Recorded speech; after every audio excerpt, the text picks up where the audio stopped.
Welcome to Scarying YouTube channel. Today, I'm going to tell 3 most Halloween horror stories, dear listeners, to the shadowed edge of reality, where the veil between the living and the dead thins with each passing whisper.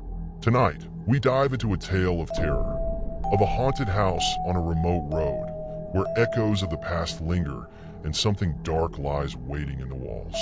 So, if you're ready to face the unknown, dim the lights, make sure your doors are locked, and let's begin.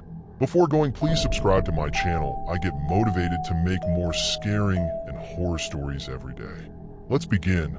They called it the Blackwell House, a large Victorian mansion, tall and brooding, that had sat empty for over 50 years.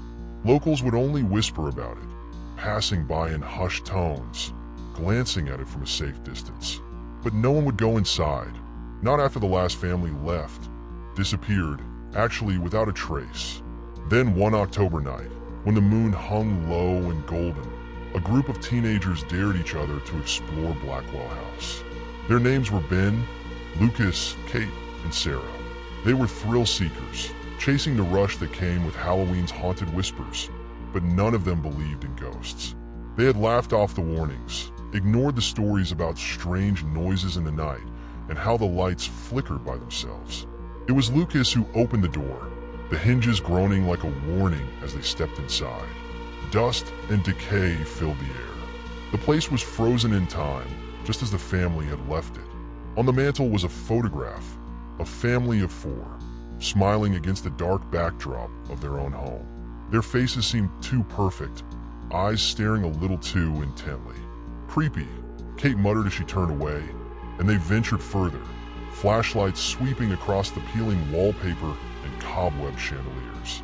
They walked room by room, each one filled with memories. A child's doll abandoned on the floor, a grandfather clock ticking though its hands never moved, and an old grand piano standing silent and severe. Then Sarah noticed a cold draft, sharp and chilling, creeping from a door at the end of the hall. "Must be the basement," she said, her voice trembling with both excitement and dread.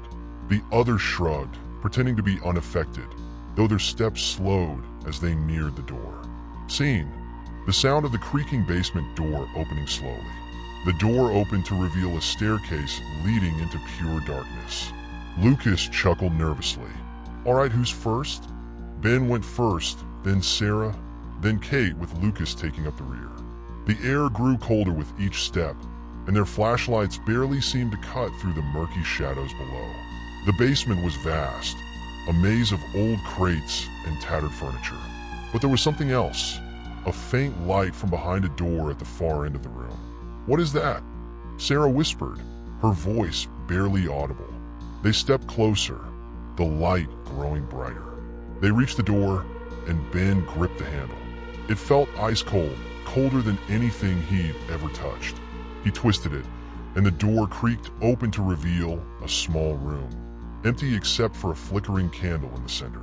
Around it, scrawled on the walls, were words written in a frenzied, spiraling pattern.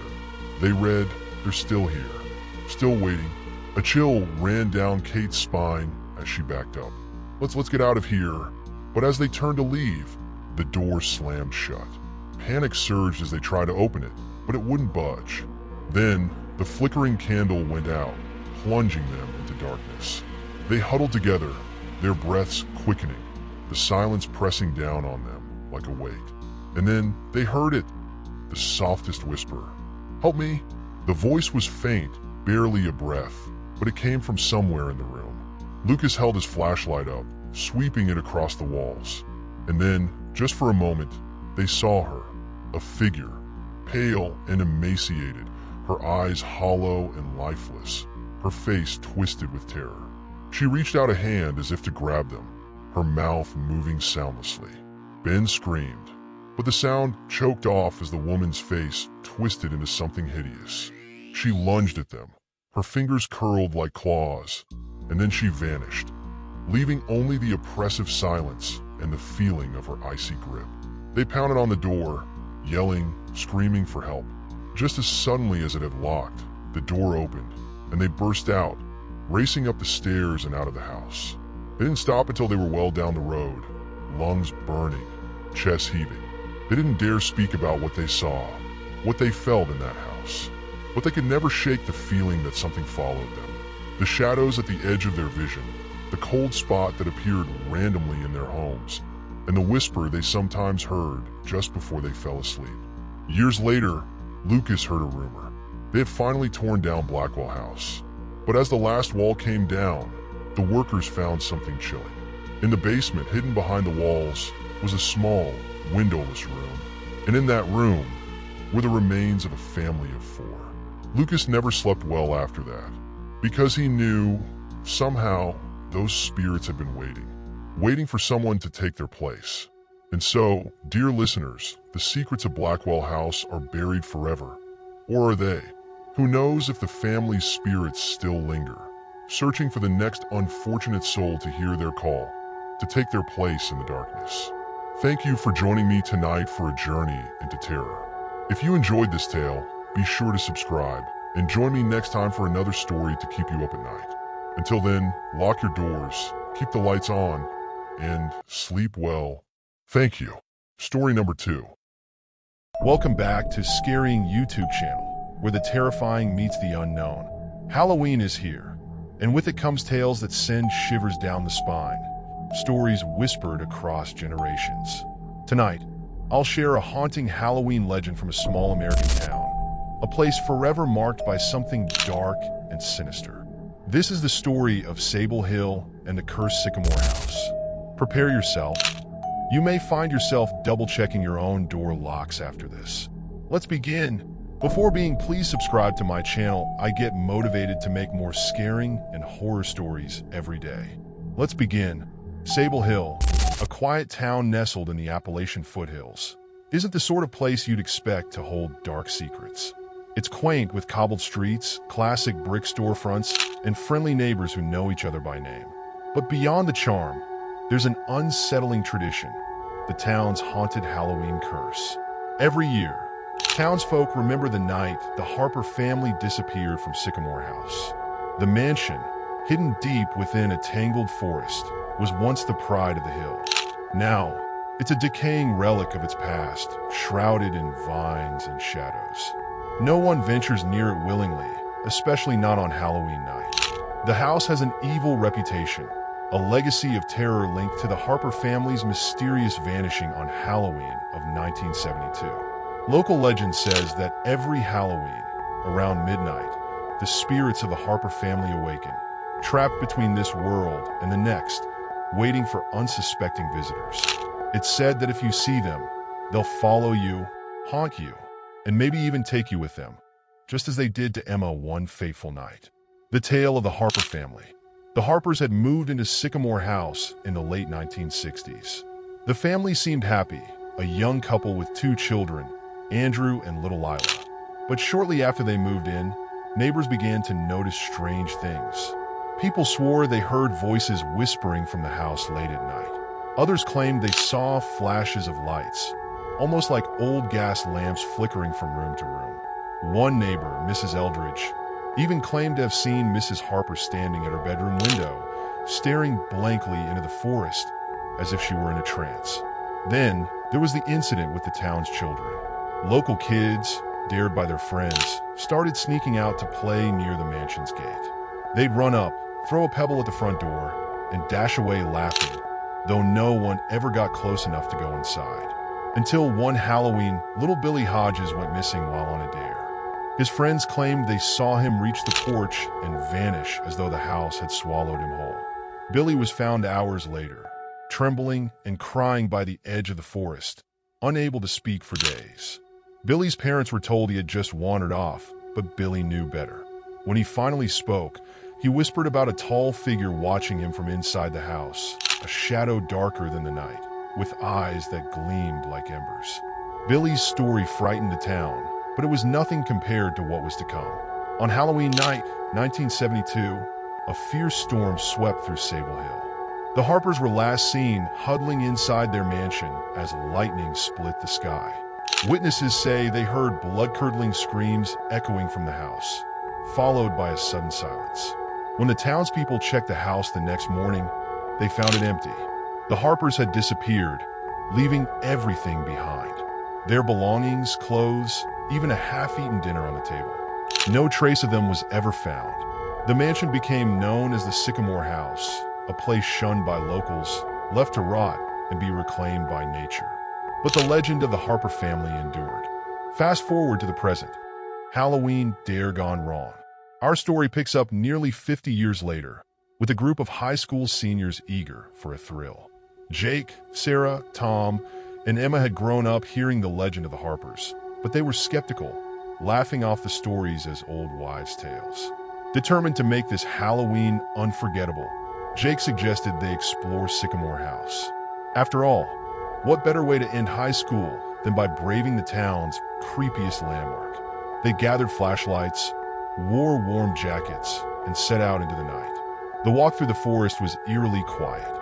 As they drew closer, they felt an unnatural chill in the air, and the sounds of crickets and owls seemed to die out, replaced by an oppressive silence.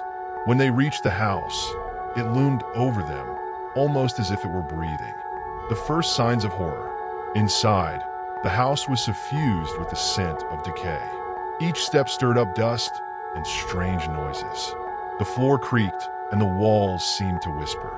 Sarah noticed that, despite the dust, some of the surfaces looked disturbed, as if someone or something had been moving through the rooms recently. Jake led the group toward the grand staircase, where he noticed something unsettling: dusty, child-sized handprints leading up the banister. They tried to laugh it off, but unease crept over them as they climbed higher, the house seeming to swallow their footsteps. They entered what looked like an old nursery, complete with faded wallpaper, an overturned rocking chair, and a single broken doll. The air was cold and heavy, and then they heard it, a low humming, like a lullaby, drifting from somewhere deep in the house. The mirror. As they explored further, Sarah stumbled upon a cracked, dusty mirror in the master bedroom. She reached out to wipe it clean, but as her fingers brushed the surface, she froze. In the reflection, she saw a woman with hollow eyes standing right behind her, a woman who looked like Mrs. Harper. Sarah screamed, but when she spun around, the figure was gone. The others laughed nervously, dismissing it as a trick of the light, but Sarah insisted that she had seen something. They decided to keep moving, though each of them was beginning to feel an inescapable fear clawing at their hearts. The basement. In the dining room, Tom discovered a narrow staircase leading down to the basement. Against their better judgment, they descended, their flashlights barely piercing the pitch-black darkness. At the bottom of the stairs, they found a circle of melted, burned-out candles and strange symbols drawn on the walls. It looked like some sort of ritual long abandoned, but somehow waiting. Then, they noticed a faint tapping. At first, they thought it was just the house settling. But as the sound grew louder and closer, they realized it was coming from inside the walls.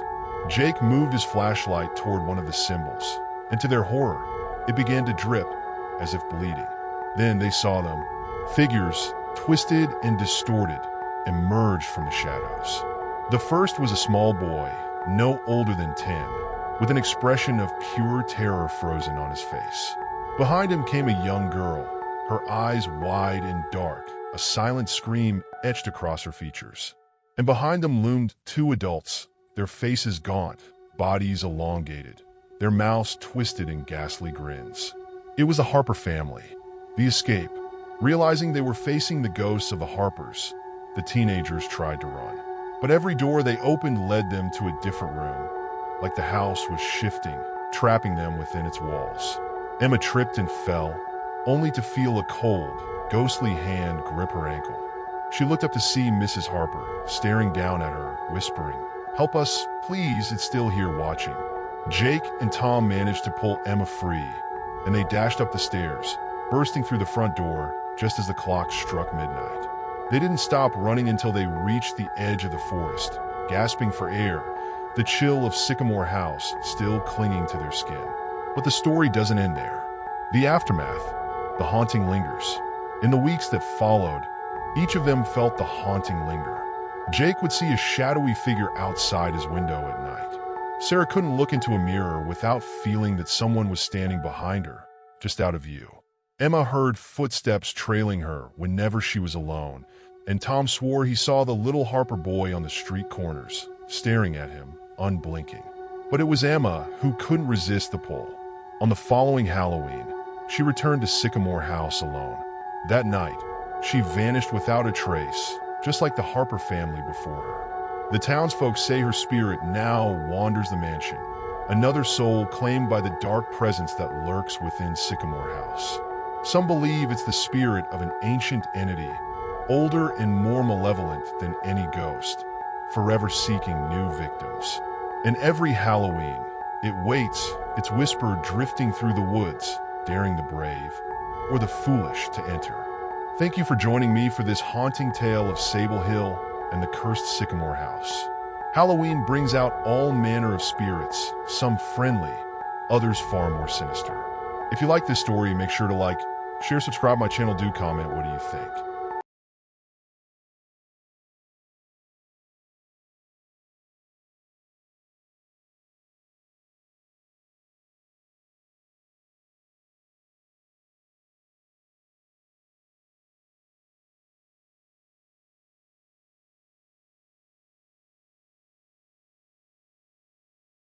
Story number 3.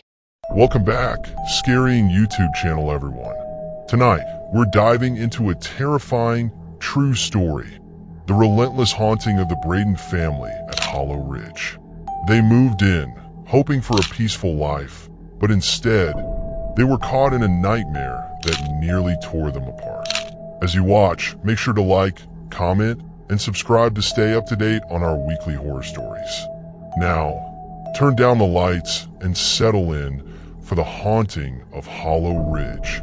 Before going to the story, make sure to subscribe to my channel because I get motivated to make more scaring and horror stories daily. Subscribe. Let's begin it. The endless nightmare of Hollow Ridge.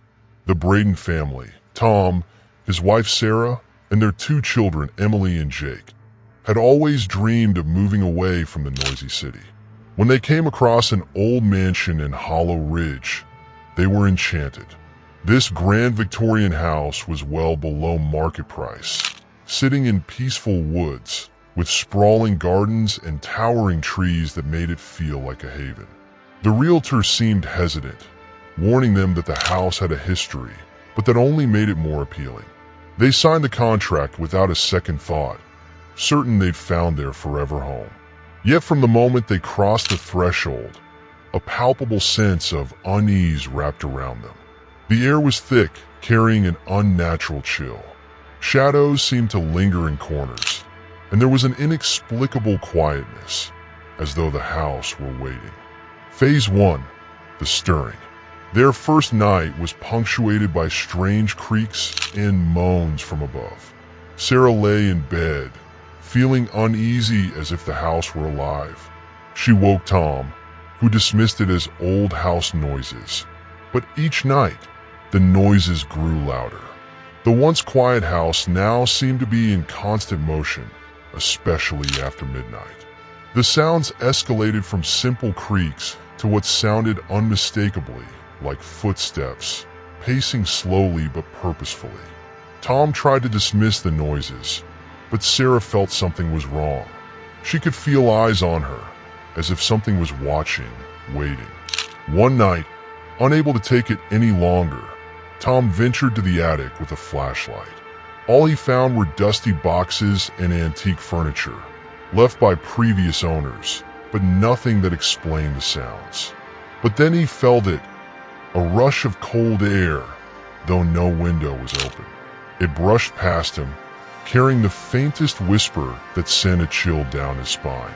He couldn't make out the words, but it was clear. He wasn't alone up there. Phase 2, Emily's new friend.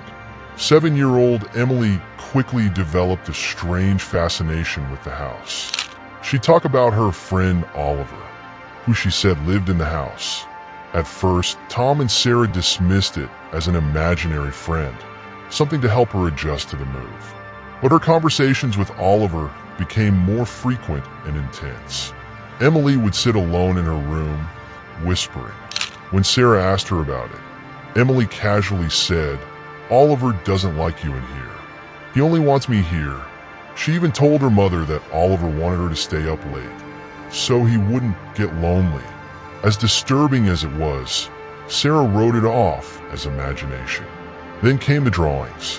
One morning, Sarah found Emily's room filled with drawings she didn't remember her daughter making. They covered her walls, mostly in dark colors, depicting strange symbols, twisted figures, and images of what appeared to be Hollow Ridge. Among the images was a young boy, drawn repeatedly with hollow eyes and dark circles beneath them. When Sarah asked about it, Emily simply shrugged, saying, "That's Oliver." The drawings continued, becoming more violent and dark. One showed Oliver holding Emily's hand, leading her into a dark room. Another showed her family, scratched out with large red X marks. It was then that Sarah's heart sank, and she realized something was very, very wrong. Phase 3, Jake's Nightmares and the Shadowed Man. Their 10-year-old son Jake began having terrifying nightmares, waking up drenched in sweat and crying. Each night, he claimed to see a tall figure standing at the foot of his bed, watching him with empty eyes. This Shadow Man, as he called it, wouldn't move or speak. It would just watch as though waiting for something. One night, Sarah heard him screaming. She rushed into his room and found him huddled in the corner, eyes wide with fear. When she looked toward his bed, she saw the sheets twisted and torn as if someone, or something, had violently tugged at them. But they hadn't been in the room long enough for that to happen. It didn't end there. The next morning, they discovered bruises on Jake's wrists and ankles. They were shaped like thin, claw-like fingers. Jake was too terrified to go back to his room after that, and the family found themselves huddling together in one room at night, unable to shake the feeling that they were not alone. Phase 4, uncovering the house's dark history. After Jake's injuries, Tom decided to dig into the history of Hollow Ridge. He went to the local library and found that, over the decades, numerous families had moved in and left suddenly, each under mysterious circumstances. One story, in particular, caught his attention. A family in the early 1900s had experienced a string of tragedies in the house. Their youngest son, Oliver, had drowned in the nearby river. It was said he wandered off after claiming he was following a friend. Just days after his funeral, the boy's father was found dead in the attic. The official report said it was suicide, but locals whispered that he'd been driven mad by something lurking in the house. Since then, every resident of Hollow Ridge had been plagued by similar hauntings. Phase 5, the priest and the ritual. Desperate, the Bradens called a priest to bless the house. He arrived with a heavy presence, sensing something immediately. As he walked through each room, his unease grew, especially when he entered Emily's room. He saw the symbols on the walls and froze. "These are not innocent drawings," he said, his voice a mix of dread and urgency. "They are symbols, invitations. Something has been invited into this house, and it has rooted itself here." He warned the family that whatever spirit lingered was incredibly powerful and dangerous. The priest attempted an exorcism, but as he began the prayers, the temperature plummeted and a dark mist filled the room. He continued to pray, even as objects around the room began shaking violently. The Bradens watched in terror as the walls seemed to ripple, and shadowy figures appeared, clawing and reaching. The priest finished the ritual, and the mist cleared, but he left with a grave warning. It is still here. Do not provoke it. You may not survive if you do. Phase 6, the horrific night of revelations. For a few days, the house fell silent. The Bradens thought they might finally be free. But on the third night, the horror returned with a vengeance. They were woken by the sound of Emily laughing, a shrill, unsettling giggle that didn't sound like her own. They ran to her room and found her sitting on the floor, her eyes vacant, staring at something only she could see. She pointed to the corner and whispered, "He's here. Oliver wants us to stay forever." Suddenly, all the lights in the house went out. Tom grabbed a flashlight, his hand shaking, but it flickered as the batteries drained impossibly fast. They heard footsteps all around them, coming from every room, echoing down the halls. It was as if the house was alive, surrounding them in darkness. Then came the Shadow Man, tall, dark, with hollow eyes that seemed to absorb the very light around them. He loomed in the doorway, watching them as they huddled together. His grin was wide and unnatural, twisting his face in an expression of pure malice. He raised one bony finger and pointed, mouthing something silently. The family ran. They scrambled down the staircase, but as they reached the front door, they found it locked, sealed as if by an invisible force. They banged and screamed, desperate to escape. Suddenly, a loud crash echoed from the attic, and they heard something heavy dragging across the floor above them. Then Emily screamed, "He's coming!" Phase 7, the final escape. The Bradens made one last, desperate attempt to break down the front door. Tom threw his entire weight against it, and finally, with a crack, it burst open. They stumbled outside, never looking back, too terrified to even grab their belongings. As they drove away, they looked back to see the shadowy figure standing in the attic window, watching them with hollow eyes. The house loomed behind them, silent, as though it had claimed victory. The aftermath, a lasting haunt. The Braden family never returned to Hollow Ridge. They abandoned all their possessions and started fresh, but the memories haunted them for years. Emily still claims that Oliver visits her in her dreams, warning her of the Shadow Man and reminding her to never come back. Tom and Sarah never fully recovered. They tried to move on, but the experience lingered, leaving an invisible scar on their lives. And to this day, Hollow Ridge stands empty, waiting, as if the house itself is simply biding its time, waiting for the next family to dare step inside. Thank you for joining us on this journey into the nightmare of Hollow Ridge. Was it just the imagination of a family under stress, or something far more sinister? If this story gave you chills, don't forget to like, comment, and subscribe for more tales of the supernatural and unknown. Share your thoughts in the comments below. Do you believe the Braden family truly encountered a dark presence? Until next time, stay safe and sleep well.